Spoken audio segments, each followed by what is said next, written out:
Because when a parent can't even give their child what they need, the basics like food, shelter, water, that's when they really done bad.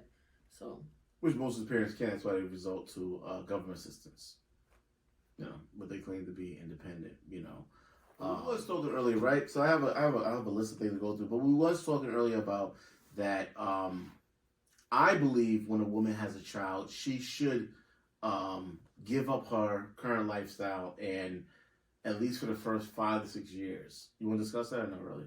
we can. Okay. At least for 5 to 6 years, she's not an actual good mother. She does not give up her lifestyle in order to be home with that child. I disagree. Why you disagree? If a man can work and be a great father and a great husband, I'm not. But he's not the nurturer. So a father isn't supposed to nurture his child at all? He don't nurture. He's not the nurturer. But okay, a father can be a provider and still nurture. He can. Men do it in different ways. That's true. But for the most part, the woman is the one that breastfeed. Okay. So you so are the titty's not in the baby's mouth 24/7. It's not, but you're the one that can provide food for the child. There's other ways as well. There's breast pumps. And you can breastfeed prior to giving birth. I just found that out. And you can put the titty milk in a bag, a Ziploc bag, and put it in the freezer. So, who is raising the child while you're at work? The parents. There are plenty of parents that work. Mm-hmm. There are plenty of most two-parent households cannot survive off one income. So, both parents can work. And if they work together, right, and they have good time management skills and a good work-life balance, they can still spend time with it. They can still spend adequate time with their children. So while both parents are at work, who's raising the child?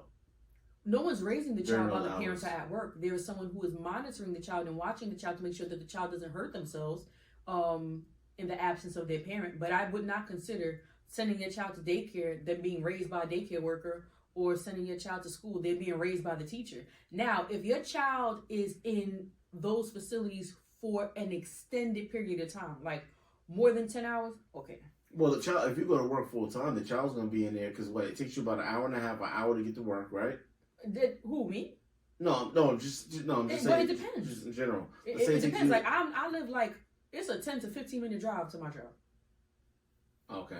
But but most people live like an hour away, 40 minutes away. I don't know. With traffic, right? Well, I live an hour and a half. Like, before the job that I have now, before I was living there, before I was working there, my previous job was 2 blocks away from where I was living at the time. It was a 2-block walk. Okay. And then when I got the job I have now, that was a 2-block walk in the other direction. But at least your child's going to be there for at least 9 hours, right? At least 9 hours. Okay. So during that 9 hours, you don't consider that to be raising? No, I do not. The 9 hours is molding and shaping your child?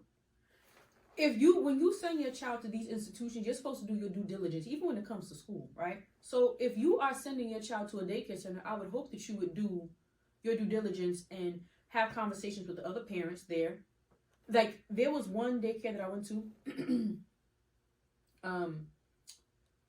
and if I had a child, I would have sent my child there. I'm gonna tell you why. It was an in-home daycare. I'm not a fan of in-home daycares, but it was clean. All of the children, every like the children's food and all of that stuff, everything was organized. So everything was organized to where every child's name was. I think the lady was OCD, but it was a small amount of children there, but each and every one of them was happy. Every last baby was happy. You could tell. So by going there, I know if I was to have if I had a child, if I was to have a conversation with the parents, I know I'm most likely going to get good feedback. These children are clean. Mm-hmm. So I used to work with kids. I worked with kids for like between 3 to 5 years. About 4. I can't remember if it was 4 years or 5 years, but I worked with kids. So when I was working with kids, did I possibly have an impact on the kids? Maybe. One of the kids, I still speak to her parent. I still check up on her. I know when her birthday is. That was my baby. I used to, when her birthday came around, she was getting a big bag. I go and drop it to her grandfather's house so the other kids don't see. But that was my baby. But did I have more of an impact on her than the parents? No. And any impact that I did have, it wouldn't be anything that would conflict with what she was getting at home. Because me and the parents, because when you are a parent, you are supposed to have a good relationship with you. When I was growing up, my mother was on the PTA. My mother knew all the teachers. So if you have a good relationship with your child's teacher, if you guys are on one accord, they're not getting anything at that daycare that they wouldn't be getting at home.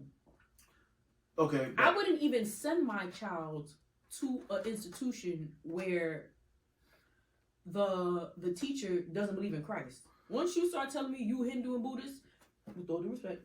Yeah. Well, let's say you and that daycare worker or teacher, whatever, are identical in every way. But your child's over there.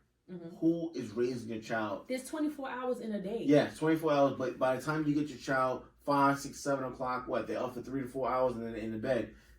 Most of it till the night in the morning, everyone's sleeping. It also depends on the shift, because if I'm working the night shift and somebody's watching my child at night, my child's asleep. So the person is raising my child while my child is in a slumber. But most of the time, people working 9 to 5, right? So your child's in there during the daytime.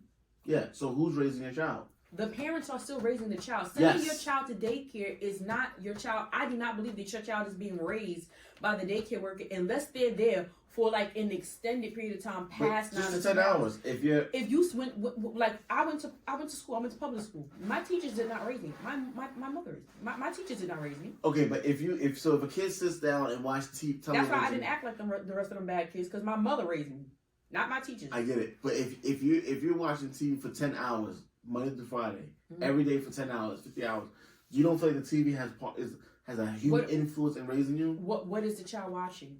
That's also a very big part. If you got your child sitting there in front of a TV screen for an extended period of time and what they're watching is not educational, right? They're watching foolishness, right? Then yes, if you got your child sitting in front of the television and they're watching Jerry Springer reruns, yes, Jerry is raising your kid. But if you have your child, if they're going to watch TV, right? Because I believe that when kids are very young, if they're going to watch something on television, it should be something educational. I wouldn't let them watch something simply for entertainment. They can it can be entertainment, but if they can be entertained and learn, I feel like that's good.